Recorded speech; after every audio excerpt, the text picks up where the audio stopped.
I don't think so, All right. actually.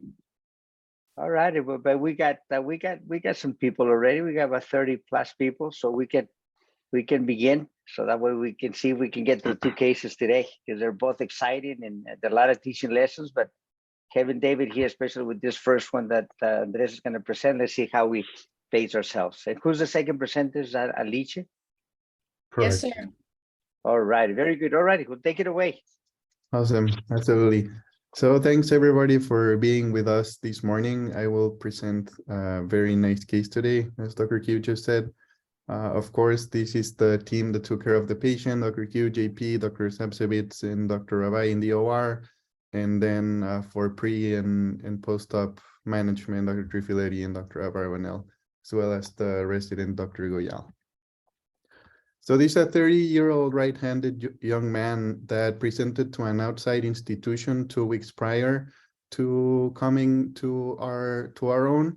He had a right-sided leg, a right arm and leg seizure with impaired awareness that progressed to a generalized seizure. He had post-ictal right-sided hemibody weakness and mild dysarthria. He was taken to the ED at the time, and workup showed a T2 hyperintense lesion in the frontal lobe. He was placed on Keppra and discharged home for further management. Even though he was on Keppra. Where in the frontal lobe? Oh, in the posterior frontal lobe. I'm gonna show the image right now. No, but I'm trying to teach you how to use. I mean, you're going to be a resident one day. You're going to be presenting a case like this to a consultant like myself at 2, 3 in the morning. And within the first 3, if you don't capture my attention in the first 3 sentences, I'm going to be lost already. And so far, I have no idea where in the frontal lobe. And even better, I have no idea which side. Because you haven't told us yet. Yep, sorry. So this is a left-sided posterior frontal lobe lesion. Around where? Around just anterior to the motor strip. All right, so that's in the supplementary / motor area, dominant hemisphere, left-sided, intraaxial, T2 flare. Is there contrast? Yes or no? You don't, and because at 2, 3 in the morning, I'm not going to be checking out my computer or my screen to understand what this is. So is it contrast, non-contrast? I know you're going to show the screen, but you have to be able to capture the imagination of Dr. Sapsevitz. Okay. Let's say, I mean, he knows this case, of course, but you got to be able to tell someone a story. So there was some mild punctate contrast enhancement on MRI. All right, try it again. Okay, so this is a 30-year-old right-handed man who presented to the ED 2 weeks prior due to a right-sided impaired awareness that progressed to a generalized seizure. Workup revealed left-sided supplementary motor area and motor area left frontal lobe lesion with some very mild punctate enhancement. Beautiful. Excellent. Awesome. All right. Thank you. Then a week later, the patient had a mild breakthrough seizure. So physical exam was mostly intact, except for very mild right hip flexion and toe extension weakness on the right side. The rest was completely intact. So this was the initial imaging that we obtained from the outside institution. So you can see on the left side, T2 flare axial MRI that shows the T2 hyperintense lesion in the motor and supplementary motor area of the left frontal lobe. And as you can see, it is crossing the corpus callosum to the right hemisphere as well. And you can also see a 6 millimeter midlane shift there as well.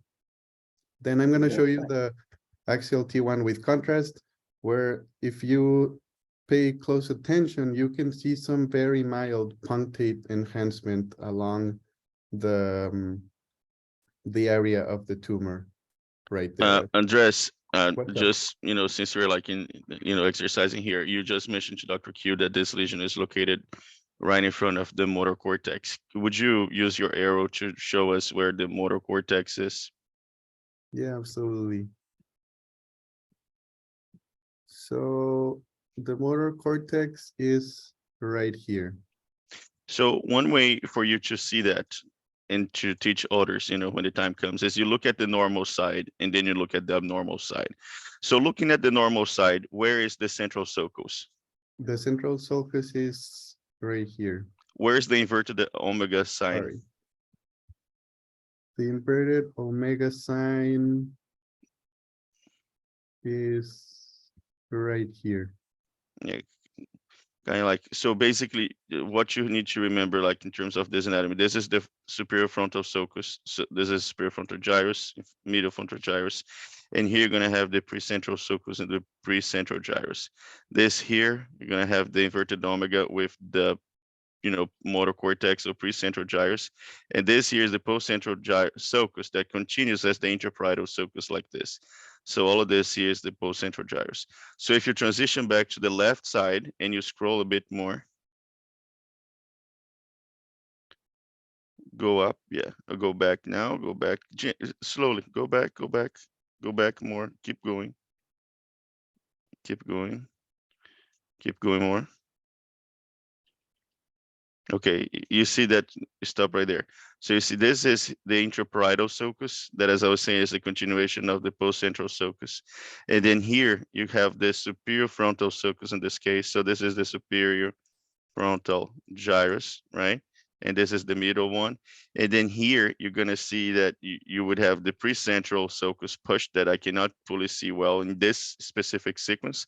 But this here is gonna be the central sulcus, okay? So basically, when we look at this, you see that relationship between this area that is in hyposignal here in the left frontal lobe with some extension close to the motor cortex. And this is just to illustrate so everybody can understand how we look at that. If you had a T2, it would be, even easier. In the axial flare, you can see, but in the left side would be more difficult, but it's easier to identify the cell psi and the gyri. And the same thing happens with the other two ones. But anyways, just to illustrate some points of anatomy. Awesome, thank you. So the question is, should we do surgical resection in this patient? Radiographically, there's a T2 hyperintense lesion with some mild contrast enhancement. It's an occupative expansive lesion with midline shift and crossing the corpus callosum. And clinically, there's already mild-sided weakness and breakthrough seizures from the lesion. So for and you're gonna have to stop again. I'm sorry. Go back to the previous slide.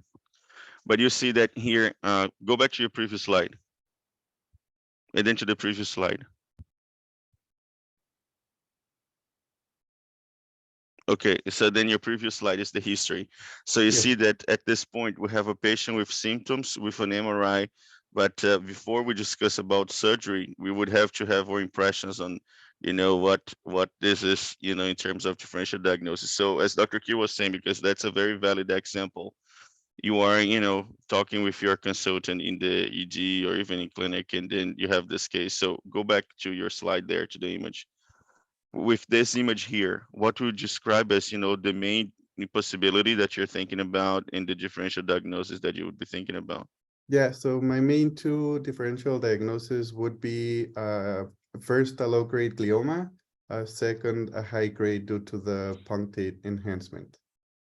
And if this patient said, doctor, this is, so I do have a tumor for sure, what do you say? I would say that most likely it is a tumor, but we should wait for the pathology results to confirm what we're dealing with. But is there any possibility of this not being a tumor? Um, I'm talking about possibilities here. I'm not saying what it is not. yeah, I am not sure. I don't think there is a possibility that this is not a tumor. So this could be something different, right? I mean, tumor is definitely so in the top of our line in terms of differentials, but that's one reason why it's important to get tissue, because this could be like, he's young and healthy and presented with this here recently. It is definitely low yield, but it could be like an inflammatory process that is happening. Very unlikely to be demyelinating considering the extension, the pattern of the injury, but inflammatory processes that could be happening there. A very low yield that this could be a vascular, change because of the pattern of the injury as well. But just to describe, you know, and then it's always in the differential that we have to share, but definitely so tumor is in the top of the line. Thank you.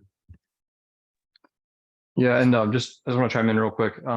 We had that exact conversation. You know, his wife asked me, you know, what do you think this is? Do you think this is a tumor? And I shared exactly what you said. I think this is overwhelmingly likely to be a tumor. Could be other things, exactly like JP said. For me, I always harp on this. If there are any neurology residents out there, let me say this all the time. It's all about trajectory. This was a guy, just like you said, living a normal life, exercising, strong as a bull, no symptoms, and then boom, seizure. Very subtle asymmetry on his exam, but otherwise he was not having steady decline. So things like tumefactive MS or a vascular lesion would be very unlikely, because if you look at this lesion, just look at how large it is, how much brain is involved. That had to happen slowly. The corpus callosum involvement also looked like tumor. The other thing I'll chime in with is, well, I'll get to it later. So yeah, you're doing a great job. I really like this presentation. Thank you. Thank you, Ravanel and JP as well. So with that differential in mind, the image in mind, and the clinical picture in mind, we planned for a surgical procedure. We planned for a left frontoparietal craniotomy for removal of the tumor.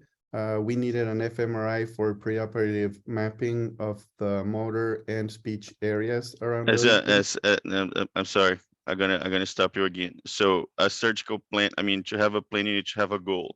So what would be the goal with your surgery? If you're saying, well, we should do surgery, why? The main goal would be to obtain tissue for diagnosis, and then to resect, depending on what it is, as much as possible to improve the symptoms and the clinical picture of the patient. Okay, good. And now how are you going to do that? I'm just helping you to organize your thoughts. I know that you know, but everything we do has a reason, and we need to follow a line so to understand. So you got to be thinking that you're talking with a patient, and it's kind of like, if say, no, this is what we're going to do, the surgery. But hold on a second, do I have to have surgery? Why do I have to have surgery? What are my alternatives? And it is part of our job to do that. So now we go to the plan. Go ahead. Awesome. So we would do a left frontoparietal craniotomy. We would need an functional MRI for preoperative planning. We would need the aid of neuronavigation and neuromonitoring to ensure we are as safe as possible, so the patient would be as safe as possible during the surgery. We would do the craniotomy awake to be able to map intraoperative. So along with the fMRI and the intraoperative awake mapping, we would be able to understand the functional areas of the brain and therefore keep the patient as safe as possible. We would, of course, for the awake mapping portion of the case, would need the assistance and the help of neuropsychology. So neuropsychology usually does a baseline and then uses that baseline to test intraoperatively, and then follow up with the patient after surgery to see how they are doing and how they are recovering compared to their baseline. And of course, we also like to do a comprehensive neuro-oncology evaluation where neuro-oncology and radiation oncology chip in for preoperative and then in-house and post-operative management as well. Andres, can I jump in just real quick with a comment? Absolutely.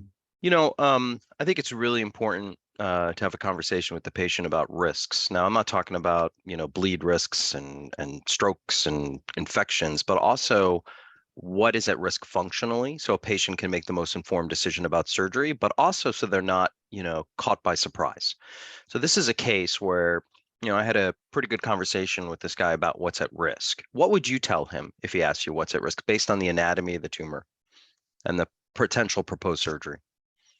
Yeah, I think here what's most at risk would be his motor function from the posterior aspect of the tumor, along with some initiation of movement in the SMA as well. Yeah, exactly. And then with the SMA, that is something that can be really, really scary to patients and their family, but with a lot of reassurance from the surgical team going in, they can cope with that a lot better. So reassuring them that this is transient, that virtually all patients make a good, meaningful recovery from that is important. So that was my little 2 cents about that. Thank you. So I'm going to show you. My only observation, the slide before, you know, Yes. if you go just 1 minute, you put neuronavigation and neuromonitoring, you know, in the same place. In my opinion, neuromonitoring, if you saw yesterday, for instance, what happened, or in that particular case was Dr. Ritascio in there. So you actually have a neurologist in the room with us.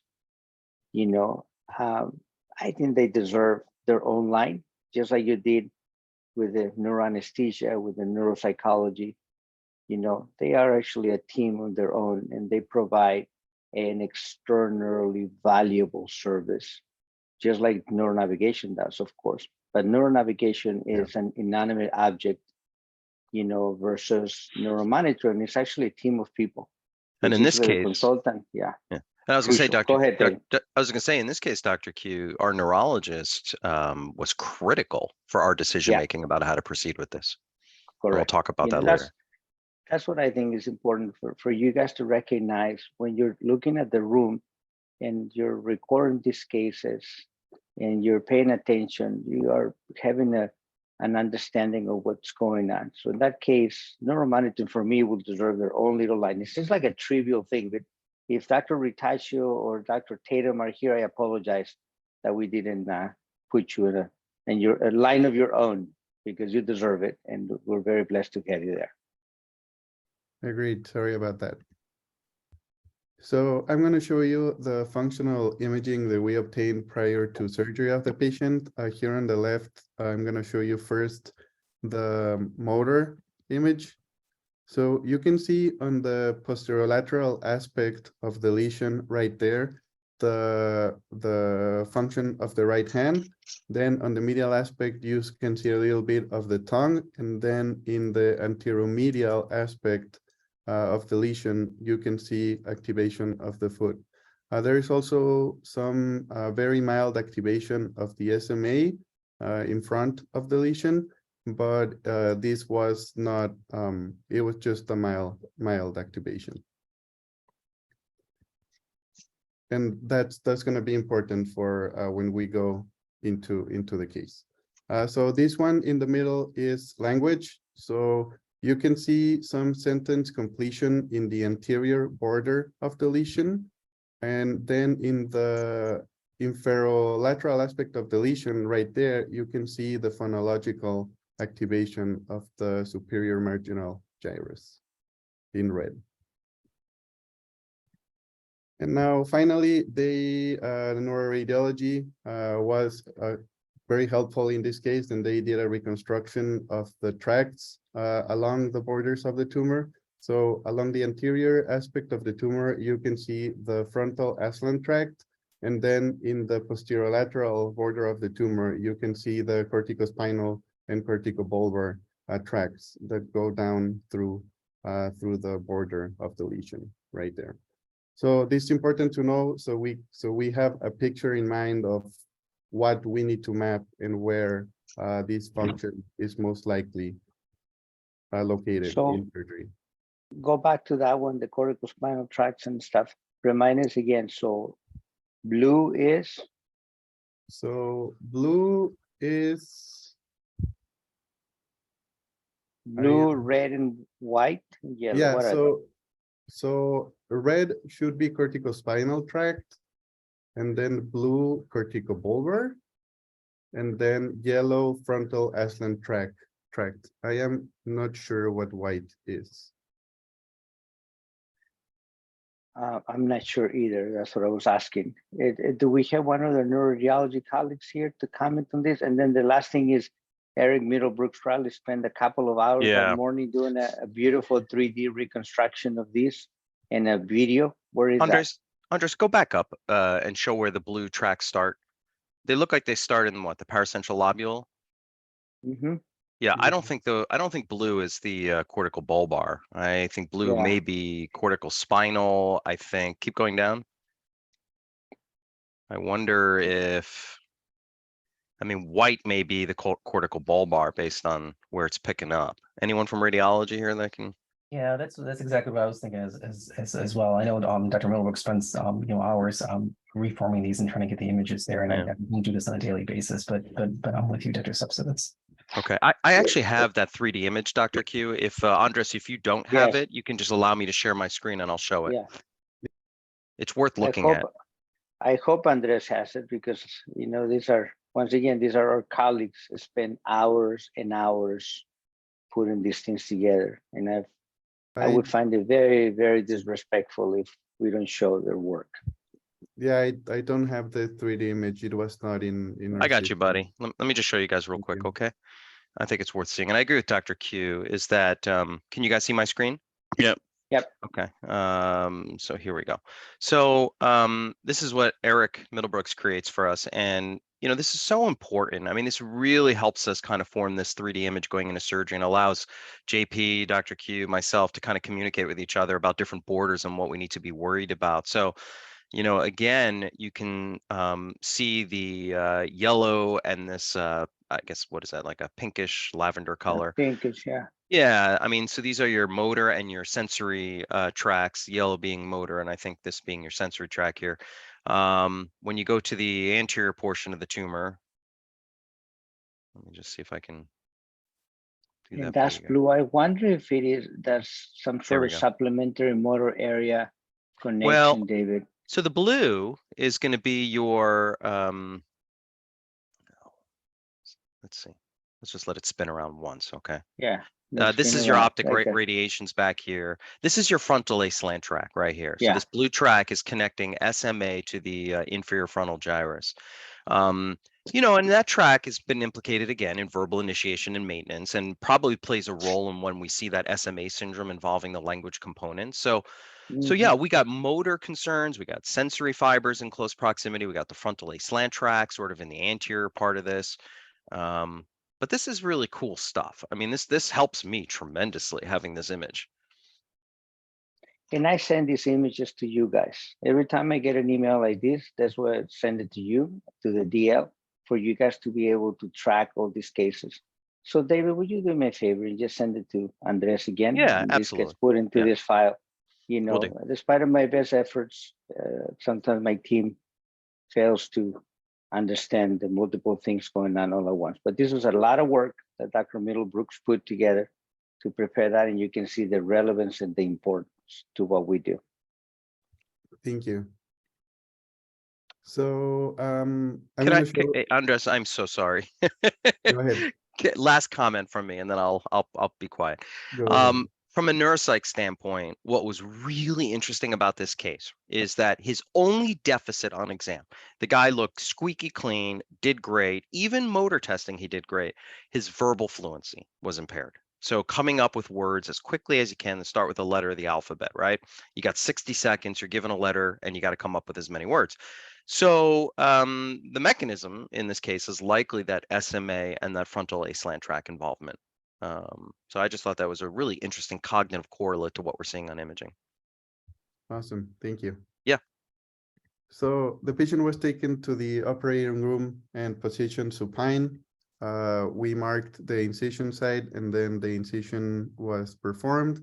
Then there's the myocutaneous flap that was averted, some hemostasis of the area, of course, marking of the craniotomy with the neuronavigation. Then they are placing the burr holes right there. They placed four in this case, and connected them using the foot plate. Then they are taking the bone flap right there. And now they're doing some hemostasis of the dura right there. After hemostasis of the dura was completed, they used some surgical foam on the edges to prevent bleeding into the surgical site. Then they're doing the dural incision with an 11 knife and Metzenbaum scissors. And now once the dura is open and secured and averted to the side, they were able to place the circular grid for ECOG baseline mapping that you can see there. So this is the baseline ECOG mapping that they did, and you can see on where I'm showing right here some abnormal seizure subclinical activity already in its baseline. So with that in mind, we started with the mapping at 2 milliamps, and they went up to 8 milliamps. You know, they kept increasing it 2 by 2 until they reached 8, mapping all the So area. Andres, I mean, maybe I can just describe a bit of the mapping if you don't mind. So basically, after we completed the exposure and the door opening, the craniotomy was to be large enough to, first of all, expose all the T2 flare change areas, but also to allow us to map, especially so the motor cortex, because that's definitely a point of importance in this case, as you saw in the MRI scan. So what you see right there on with the bipolar simulator, we are right at the precentral gyrus. This is the location, the central sulcus. And then we got here the superior frontal sulcus. So middle frontal gyrus, superior frontal gyrus. And this is the motor cortex right here, okay? Right here, we started simulating at very minimal low voltage at 2 milliamps. And at that 2 milliamps, you know, I'm sure Dr. Sapsevich and the team will remember, like we had some positive response that you're going to show in a second, and we marked that area. But at the same point, only with 2 milliamps as well, we started to observe the changes in the electrical activity. So the patient started to have those changes, and then we started to communicate with you know, our neurology team. Then continue the video a bit, and then we're going to be describing the steps that we're taking at that time. So there you go. You have some of the, you know, the electrical activity that is abnormal. And then with the mapping, we could go first to the lag, which as expected was more close to the midline. That's at 2 milliamps, and then he had response. We went ahead, and you see that's even in front of the central sulcus, and he had this complex movement right there. At that time, we marked that as a forearm, and then we had, you know, another simulation that we marked as an H, as a hand, and then we marked that as a face as well. So we had all that as positive. And is that at that point, you know, like, you know, we were working with neurology to, you know, fully load him with Keppra. So he received an additional 1,000 milligrams of Keppra at that point. He had already received 1,000 milligrams in the beginning of the procedure. Then he was already on Vimpat, and then we basically went ahead and started in fosfophenitoin as well. Because the challenge then was that he was not having an active seizure, so he didn't have a generalized seizure activity, but he was presenting at that time with electrical activity. Then we had to, I'm sorry, go ahead, Dr. Q. No, I was going to say, JP, just to confirm for people to understand the complexity of this case, he was already on 2 seizure medications, right? And we added a third one in the OR because we anticipate that these cases, you know, and there's a paper that I wrote that 2 seizure medications when a patient's like this, that's all I have ever. And this is the first case in which 2 seizure medications didn't allow us to control in 20 years that I've been doing this. And you can see the complexity of what's going on right now. The patient doesn't, as JP said, it doesn't seem to be seizing actively, but electrically, we are recording with the circular grid that there is some, you know, shizness going on, you know, and to put it simply.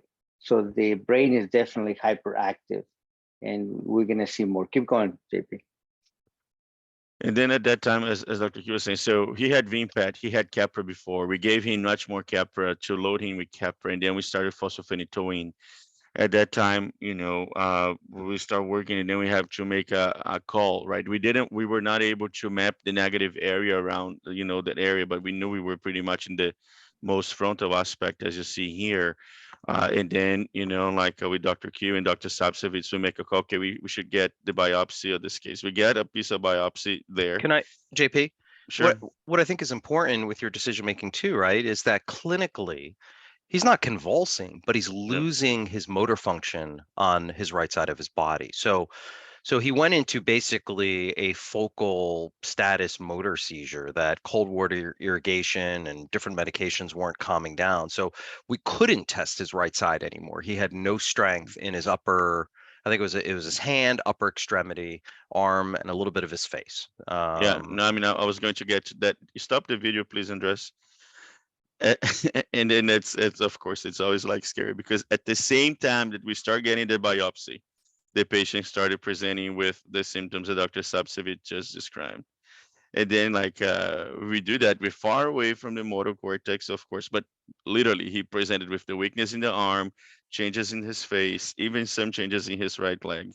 And then at that time as well, we all gonna remember this very well, we started to see the brain getting way more, a lot of swelling in that left brain. And we had a lot of exposure. So which I think is good, because it could be worse. It could be just like a mushroom coming through, and we had some space. But then at that time, under the guidance of Dr. Q, we did a lot of hyperventilation that helped to some degree. Then we placed a Foley to help with mannitol and also with Lasix to kind of try to bring this brain down.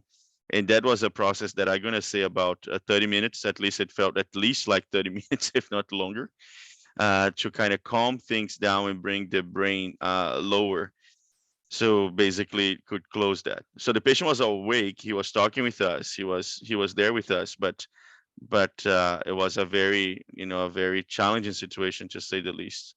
And then after those maneuvers, then, we were hyperventilating, and then the patient, with Dr. Q, finally could, bring a dura substitute. You're going to see that in a second. So you're going to see that the dura itself was not closed primarily, but then dura substitute was placed, and then the bone flap was brought back, and then we could proceed with the closure. But I'm, my words don't fully describe the picture, I think, because it was definitely a difficult situation. And then Dr. Q, I learned a lot that day about how to handle this very challenging situation, which I hope I'm never going to see in my life again, Dr. Q, by the way, but that was a very challenging situation.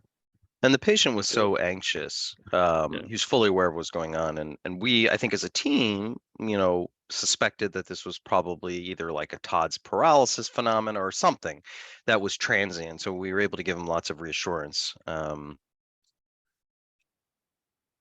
Thank It you. was amazing. I have a question. Oh, sorry, you go ahead. Go ahead, David. You're more important, please. Oh, not at all. So I want to make sure I am learning from this case, because I haven't seen an example like this. When I met him, he was on a solid dose of Keppra, 1,000 twice a day. And I asked him how he was doing. He said, I've been doing great. And I said, any episodes? Because as you guys know, a neurologist can't just ask open-ended questions. And he said, yeah, I had like a little twinge in my arm, didn't quite evolve. And it went away in like 10 seconds. And I said, well, let's be safe and do a 50% increase in Keppra. And I felt like, let's just increase that buffer. Because I didn't see anything coming that made me think he needed 2 anti-seizure medications. When you guys are doing open cases like this, are there times where you would prefer to just prophylactically have another medication on board that we could quickly taper, later on after radiation? Or is this sort of unusual enough that I can do my usual approach of optimizing one medication and then reserving a second one only if needed? Yes, the latter. At least that's been my experience, and we wrote about it with Chike when I was at Hopkins based on that. But obviously, this case illustrates that it is complex, even with that, even in this particular case with 2 seizure medications, because one wasn't fully controlling it, we still had challenges, And in retrospect, I think the only thing that I can add before we go to the pathology is that at first I was thinking that this was a failure, maybe. Yeah, thank you, Walla. I thought, at first I felt, man, we failed in this case, but I got to talk to JP and I talked to David, and I realized that we actually were successful. As Gabriel, Dr. Vargas put, we got the patient in and out without any trouble and without any permanent damage. So it's a success in the sense that we just stopped in the appropriate time when we just couldn't go any further, and we had used all the technology and human power and decision making between neurology, neuropsychology, neuroanesthesiology, and neurosurgery. So I changed my mind about success and failure in this case. I thought it was failure, but then realized it was a success that we got him in and out, because it can get very scary. So I just had one quick question about a comment that was made. This idea of intraop Todd's paralysis. I'm not sure I've heard that before, or even really considered it, but I'm wondering, on your monitoring, is there anything unique about that compared to an actual injury? Because in cases like this, we're so dependent on all these additional, feedback mechanisms. So I don't know, I just wanted to hear your comments. And I mean, also like in cases where you're not doing it awake, but you have a change in is there a change in motor signals? Can you differentiate that from a true injury from a TODS paralysis? Yeah, very good point. Well, I did ask JP when I was looking at this case that this is worth reporting in the literature, because I do believe that intraoperatively we capture, in essence, electro, choreography of what I think it developed went from a seizure to something a little bit more complex, and we have all the tracing of the electrochoreography to what I think clinically is like a TODS paralysis, because it took a few days, as David was saying in JP, for him to recover his strength. So I think it is, I don't know what the differences are. I think that we would have to dig deep with the neurologist, in that case with Dr. Ritascio, who was there with us that day, but I think that we can probably get a little bit more of a signature on that process. That's what I was telling JP yesterday, David, that I think this case is worth, because it's a, like I said, it's an illustration of the complexity. Yeah, I mean, during surgery, if I recall correctly, I mean, he was just in electrographic seizure. So that's all we were seeing on the EEG was constant seizure, right? So, I think it was a reasonable hypothesis that those neurons were fatiguing, causing that focal motor presentation, given that we didn't resect anything in the primary motor area. Correct. Yeah. But that's what Wallace alluding to. I mean, we basically, in essence, we capture live with electrochoreography what we clinically describe as a TOD paralysis. And we were able to have a device. I think this may be, at least I'm not aware of being reported, but we can double and triple check in the literature, because we have a device on top of the brain directly recording neuronal activity and discharges as this was developing. I mean, I wonder, Dr. Q, too bad nobody from the epilepsy team's here. I mean, would one hypothesize, in this case, he was in full electrographic seizure. I think we captured that. Would a TODS paralysis be more like real slowing in that area? I mean, those neurons would be fatigued, they wouldn't be seizing then, right? I don't know. Yeah, I don't know. Yeah. All those, I don't know how to read those squiggly lines. That's right. But yeah. Yep. So good. All right. Let's see the pathology. So Dr. Yeah, I'm gonna, if it's okay with you, I'm just gonna blast through the rest just so we know what it is, how the patient did, so Alicia can keep going. Yes. So Dr. Gentoft actually is not here today. He's out, but he was very kind as always. As you can see, the tumor recorded is very something. on this side. So I'll just upload this to our record. We did do a chromosomal microarray to assess the CDKN2A and B status of the tumor, and there was no alteration. So therefore, we could not bump it up to a grade 4. So it stays at as an astrocytoma IDH mutant CNS WHO grade 3. There we go. So so Dr. Gentoft, even though he's not here, he's here. So this is a grade 3 IDH mutant astrocytoma. On post-op imaging, we obtained a CT scan, and you can see the tumor and the edema in the frontal lobe, in the left frontal lobe as well. And you can see the biopsy tract with some expected pneumocephalus and blood products, but nothing major or urgent to take care of. On the postoperative course, what characterized by right-sided upper extremity weakness, it was complete weakness. And after 2 or 3 days, he started regaining it until he was at baseline and discharged home. We saw him 2 weeks after surgery, and he was doing very well. He still had his baseline mild right-sided weakness. Therefore, we planned for PTOT to help him with that. And of course, Dr. Abarbanel and Dr. Trifiletti helped us planning for chemoradiation. Yeah, I mean, that's probably like I saw him at that point, and I was very, very happy to see his improvement. Basically, I think that the objectifying that mild weakness is basically just his right hand that is a bit less coordinated than it was, compared to the left hand, but he is fully independent. He is, fully back to his, life, of course, not professionally at this point yet, but he was very happy, the entire family, to get the improvement, which in my opinion speaks towards the, the thought paralysis as we discussed during the case.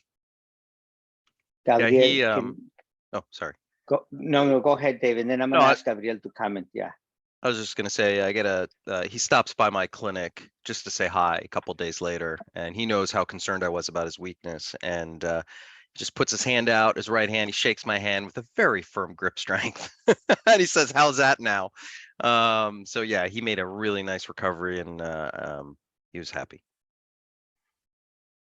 Thank you, Dave. Gabriel, I saw your comments there, but you're right. Go ahead, please.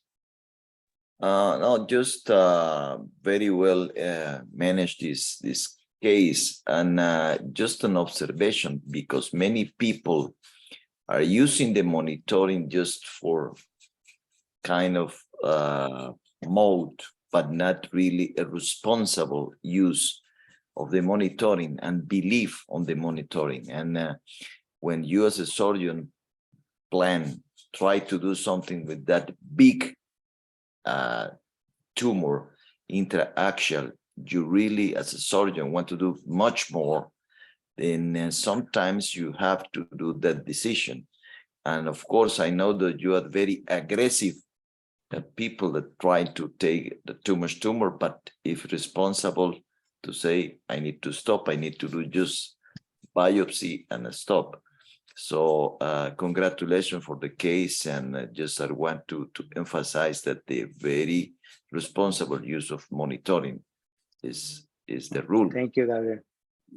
You're right, and you're right. I mean, that's what I was saying. I redefined, because I felt, as I was talking to David and JP, I feel like we failed them. But then after reassessing, actually, it's we were able to get him in and out safe, minimal collateral damage. And that we have other tools that we're going to use, chemo, radiation. We can always go back, and he's made a recovery, and we have a diagnosis. So sometimes you just can achieve everything, and that doesn't mean that you have failed. But in this case, actually, I think it's a success. We didn't injure any of his supplementary motor. We couldn't do anything responsible. But yeah, I was thinking, man, we're going to give him a good resection, 70, 80% of the lesion. I know that it is infiltrated, but we're just going to stay away. I see Dr. Hakim, I'll get to you, but I said we got the corticospinals, the frontal line. We have an idea where these things are, and we're just going to isolate them and just leave those intact and take the rest of it. But obviously, that wasn't the case. Go ahead, Fernando, please. Good morning. Good morning. I mean, you're used to doing awake craniotomies. I know you do awake craniotomies every day, but many people, what if they wouldn't have done, you haven't done this case as in an awake craniotomy? What would have happened? Just imagine that. The good thing of doing it in awake. If you did, if many people, neurosurgeons around the world would do not even without functional. Okay, you have functional, you know what things are, and probably you would do it not awake, and you know what would have happened. So that's the good thing about the awake craniotomy. And then, as you said, this is not a failure. I mean, the patient is doing what you couldn't do more. Yeah, that's right. You did. That's it. So it's a good lesson, but it was I thought it was a great case. Thank you, Andres, for preparing it, and JP for working with Andres, and Fernando, Gabriel, and everybody for your comments, and David, wonderful comments as well. Just one other quick comment. I just remember as a junior resident, things that I didn't appreciate, and the amount of energy that it takes to, put together a production like this, like the surgery, the neurophysiology monitoring, the intraoperative monitoring. This is not something I don't think should ever be treated in a private practice setting. And you don't, it takes some time to learn those things as you kind of age through the system. But, we training at academic institutions, you always have these kind of patients who come in, they say, oh, we got a biopsy, and then they ship them over to the academic institution. That's so inappropriate. Because, cases like this illustrate the complexity, but also you have this relationship now and experience with the patient that nobody else has. And if you have to come back and treat again in the future or whatnot, you have this anatomical understanding. And I know that it's probably burned into your mind now after having experienced all that intra-op, if you have to go back in the future and do more work. And so especially a young patient, there's no reason why, this should be done outside of an academic setting where you have intraoperative MRI, and this entire team, together just to treat this small lesion in one patient. Yeah, you're right. Well, and you'll see there's a paper that Dio was putting Dr. Powers together no está, no. with the economic impact of these cases, at least at our institution. And it turns out that we think that these are quite expensive and we're going to spend a lot more money. And it turns out that when you do it over and over and you do it over time, you ended up saving a lot of resources over time. And of course, quality of life for patients. And you're right, no question about it, that ends up being, pays off to invest all that people, the production that you said. You're absolutely right. And sometimes as junior residents, we didn't realize. I think that Andres and the team, when they put these videos, this is what I was saying, put another line for the neuromonitoring people, the neurologists, because that's when you begin to realize all the different people that played a role in this. One more comment, Gabriel, please. I saw your hand again, please. Sorry, this only emphasized that the real truth is the neuromonitoring on live with the patient awake. I many times, but sometimes see people doing surgery based only on the functional MRI and tractography with the patient sleep, which is, I think, this case proved that the reality, the truth is the awake patient monitoring on the real time. Beautiful.